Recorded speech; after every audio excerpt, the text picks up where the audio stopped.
Hello students, let's see this question.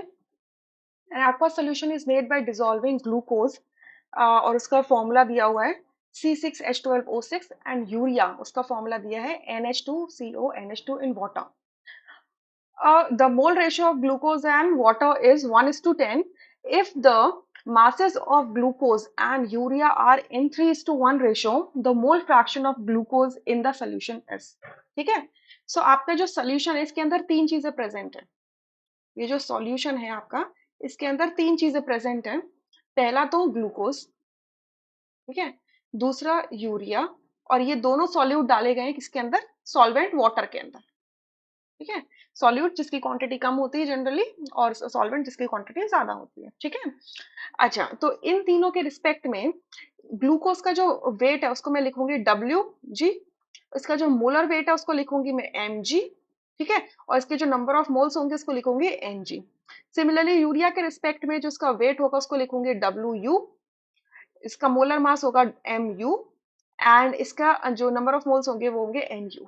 और similarly water के लिए क्या हो जाएगा WW, MW एंड NW. ठीक है, हमसे क्वेश्चन में पूछा mole fraction of glucose in the solution. Mole fraction glucose का पूछा गया है.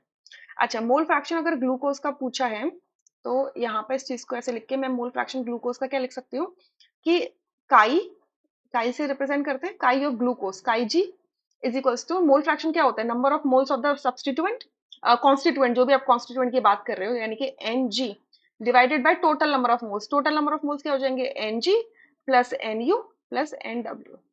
ठीक है, तो मुझे क्या करना है, यहाँ पे मेरे पास तीन वेरिएबल्स हैं, मैं किसी दो वेरिएबल्स को किसी तीसरे के रिस्पेक्ट में लिख दूं तो कैंसिल आउट हो जाएंगे वो चीजें और हमें कुछ वैल्यू मिल जाएगी. ठीक है, और इन्फॉर्मेशन क्या क्या गिवन है अब वो देख लेते हैं एक बार. इन्फॉर्मेशन क्या है, मोल रेशो दिया हुआ है यानी कि Ng का और NW का, Ng और NW का रेशो दिया हुआ है कितना, 1:10 का दिया है. तो मैं यहाँ से क्या बोल सकती हूँ कि number of moles of glucose क्या है, number of moles of water के 1 टाइम था. ठीक है, ये बोल सकती हूँ, यानी कि Ng की वैल्यू मुझे मिल गई किसके टर्म्स में, NW के टर्म्स में. और दूसरी इंफॉर्मेशन क्या है, मास ऑफ ग्लूकोज और यूरिया का रेशो दिया है, यानी कि WG अपॉन WU, इसका रेशो क्या है, 3:1 है, यानी कि 3/1 ये रेशो दिया है. क्लियर, ये रेशो हमें दिया गया. अच्छा, अगर मैं क्या करूं लेफ्ट हैंड साइड में क्या करूं, WG को डिवाइड कर दूं, या ऐसा कर लेते हैं, चलो ऐसे कर लेते हैं, WG is equals to 3 times of WU. Clear, या इसको मैं यहाँ से number of moles of urea निकाल लेते हैं, number of moles of urea निकालने का ट्राई करते हैं. सो ये क्या हो जाएगा, WU is equals to WG upon 3 हो जाएगा. क्लियर, यही हो जाएगा. ठीक है, अब हम दूसरी चीज क्या कर सकते हैं यहाँ पर ट्राई, कि हम इसको ना मोल्स में कन्वर्ट कर दें.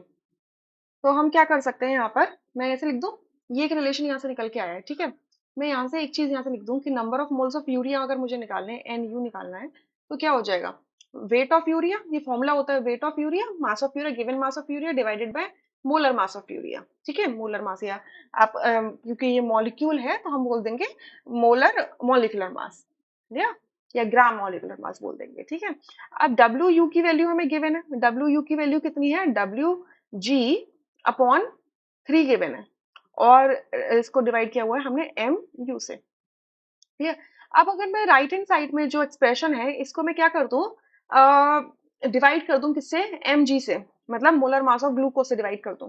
सो WG divided by molar mass of G, similarly 3 into molar mass of U divided by molar mass of G, ऐसे कर दूं. तो देखो ये वाली जो चीज है ये क्या हो जाती है, weight divided by molar mass, और ग्लूकोज के टर्म्स में दे रखा है तो ये क्या बन जाएगा हमारा, number of moles of glucose बन जाएगा, divided by 3 into MU into ये रेसिप्रोकेट हो जाएगा, MG हो जाएगा. ठीक है, अब number of moles of glucose, number of moles of glucose का फॉर्मूला क्या है, NW अपॉन 10 है, एक्सप्रेशन हम ऊपर देख रहे हैं. ठीक है, तो ये क्या हो जाएगा, NW upon 3 into 10 into M, ये क्या था हमारा MU, और ये ऊपर आ जाएगा MG, इस तरीके से. ठीक है, अब देखो NW के टर्म्स में आ जाएगी NU की वैल्यू, और mg और mu हम फाइंड आउट कर सकते हैं। mg क्या होगा, mg का मतलब क्या है, molar mass of glucose. Molar mass of glucose यहाँ से फॉर्मूला दिया हुआ है, तो ये अगर आप कैलकुलेट करोगे इसको कैलकुलेट करोगे तो कितना आ जाता है, मैं यहाँ पे आपको करके दिखा देती हूँ। mg कितना हो जाएगा, 6 × 12 प्लस 12 × 1 प्लस 6 × 16, तो ये आ जाता है 180 ग्राम पर मोल। ठीक है। सिमिलरली यहाँ से एम यू कैलकुलेट करोगे तो क्या हो जाएगा, आपके कितने नाइट्रोजन दे रखे हैं, दो, तो दो नाइट्रोजन है, एक नाइट्रोजन का 14 का मास होता है। ठीक है। प्लस कार्बन कितने हैं, एक, यानी कि 1 × 12। ऑक्सीजन एक है, यानी कि 1 × 16 प्लस ये 1 × 16 है। ठीक है। और हाइड्रोजन चार दे रखे हैं, यानी कि 4 × 1। इसको सॉल्व करेंगे तो ये आता है 60। ठीक है, 60 ग्राम पर मोल आ जाता है। ठीक है। तो इन दोनों की वैल्यू डाल दो, यानी कि NW × 180 डिवाइडेड बाय 3 × 10 × 60। ठीक है। देखो 60 × 3 180 होता है, तो 180 से 180 कैंसिल हो जाएगा, बचेगा क्या, NW/10। क्लियर। ये क्या रेशो आया है, ये क्या वैल्यू आई है, एन यू की वैल्यू आई है। ठीक है। अब ये तीनों वैल्यूज आपको क्या करना है, इस एक्सप्रेशन के अंदर डालनी है, तो मैं इस एक्सप्रेशन के अंदर ये तीनों वैल्यूज यहाँ पर डाल रही हूँ। ठीक है, ये इस तरीके से इसको कर लो, थोड़ा सा स्पेस बना लेते हैं। ठीक है, तो मोल फ्रैक्शन ऑफ ग्लूकोज निकाल रहे हैं हम। सो एन जी की वैल्यू क्या है, एन डब्ल्यू डिवाइडेड बाई 10 है। ठीक है, एन डब्ल्यू डिनोमिनेटर में भी ऐसे लिखो, N W divided by 10। N U की वैल्यू भी क्या है, एन डब्ल्यू डिवाइडेड बाई 10, और एन डब्ल्यू को एन डब्ल्यू ही रहने दो।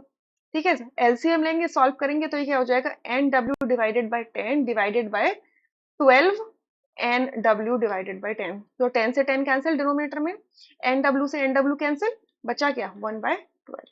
So mole fraction of glucose in the solution is 1/12, यानी कि option B is the correct answer. Rest are incorrect. I hope you understood this question. Thank you.